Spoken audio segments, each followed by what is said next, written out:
PM Modi का आज अपने संसदीय क्षेत्र वाराणसी का दौरा। 6,700 करोड़ से ज्यादा की विकास परियोजनाओं का उद्घाटन और शिलान्यास करेंगे। अन्य पहलों का भी उद्घाटन करेंगे।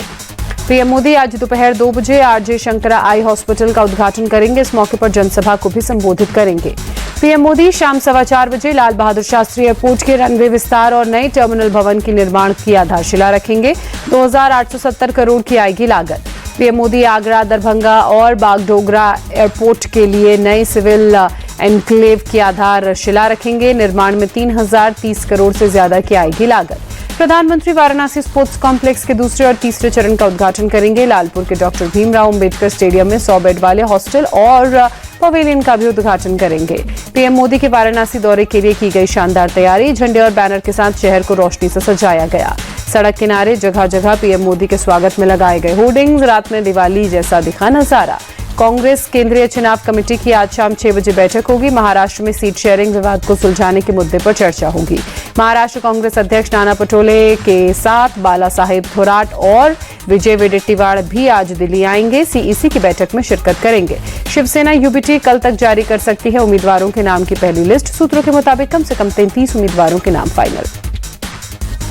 एनसीपी शरद पवार गुट की संसदीय कमेटी की बैठक में उम्मीदवारों के नाम पर हुई चर्चा। शरद पवार, सुप्रिया सुले, जयंत पाटिल और जितेंद्र आव्हाड सहित कई बड़े नेता हुए शामिल। महाराष्ट्र कांग्रेस चीफ नाना पटोले का आरोप, वोटर लिस्ट में बाहरी लोगों का नाम जोड़ा जा रहा है, मूल वोटर का नाम हटाया जा रहा है। संजय राउत ने कहा, बोगस वोटर के मुद्दे पर जरूरत पड़ी तो चुनाव आयोग के खिलाफ बड़ी रैली करेंगे।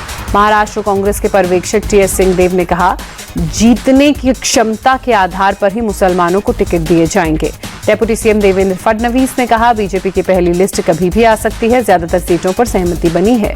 महायुति में बड़ा फैसला। जिन सीटों पर बन गई है सहमति, उस पर अपने अपने कैंडिडेट्स का कर सकते हैं ऐलान। सीएम एकनाथ शिंदे ने कहा, सीट बंटवारे को लेकर जल्द गुड न्यूज देंगे। महायुति में बातचीत अंतिम चरण में। महायुति में सीट शेयरिंग फाइनल। महाराष्ट्र की 155 से 160 सीटों पर बीजेपी लड़ सकती है चुनाव। सूत्रों के हवाले से खबर।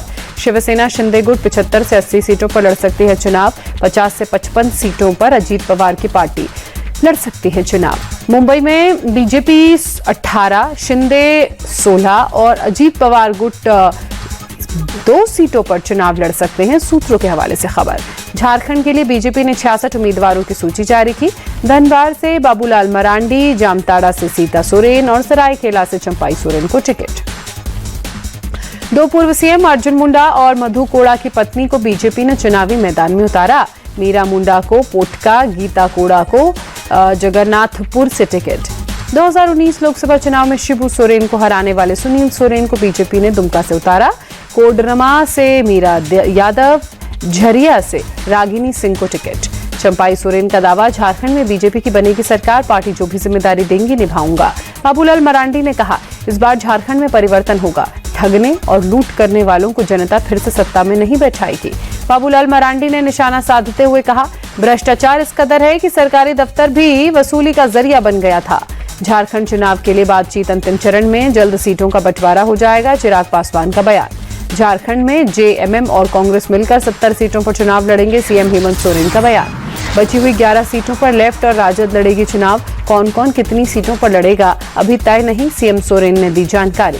आरजेडी सांसद मनोज झा ने सीट शेयरिंग को एक तरफा बताया। कहा, झारखंड में हमारे लिए तमाम विकल्प खुले हुए हैं। राहुल गांधी ने झारखंड में चुनावी शंखनाद किया। रांची में संविधान सम्मान सम्मेलन में बीजेपी पर हमला। कहा, आदिवासियों को वनवासी कहने के पीछे उनका हक छीनना है बीजेपी की सोच। राहुल गांधी ने आदिवासी का मतलब बताते हुए कहा, आदिवासी वे हैं जो इस धरती पर सबसे पहले आए। संसाधनों पर सबसे पहला हक उनका है। राहुल गांधी के आदिवासी पर दिए बयान को बीजेपी नेता कैलाश विजयवर्गीय ने झूठ बताया। कहा, किसी भी दस्तावेज को चेक कर लें, बीजेपी ने आदिवासी को वनवासी नहीं कहा। उत्तर प्रदेश के मंत्री संजय निषाद ने कहा, निषाद पार्टी अपने सिंबल पर चुनाव लड़ेगी, उम्मीदवार भले ही बीजेपी का हो।